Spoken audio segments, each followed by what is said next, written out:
काहे रोवैलू सुखल अखिया के लूर से भेजैलू लूर से भेजैलू लूर से भेजैलू पल भर के खुशी देके काहे रोवैलू सुखल अखिया के लूर से भेजैलू कवना जनमवा के बदला चुकैलू कवना जनमवा के बदला चुकैलू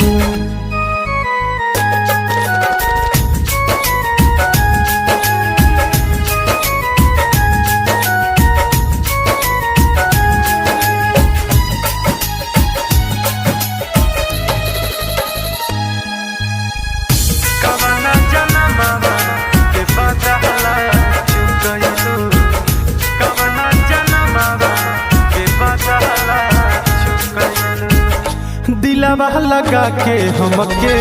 देत बारू धोखा करे वाला नइखे केहू भरोसा करे वाला नइखे केहू दिलवा लगा के हमके देत बारू धोखा करे वाला नइखे केहू भरोसा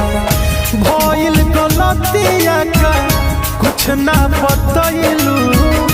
पल भर में हमारा के गैर बनैलू कवना जनमवा के बदला चुकैलू कवना जनमवा के बदला चुकैलू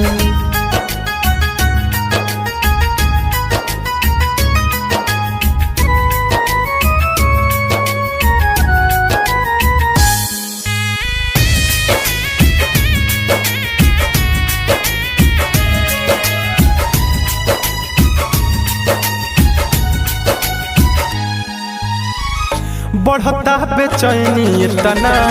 होखता दुख हो लगता कि मर जाइब हम यही कहो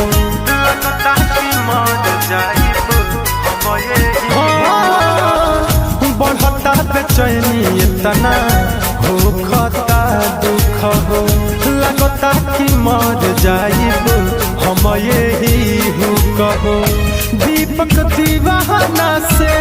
हथवा छोड़लू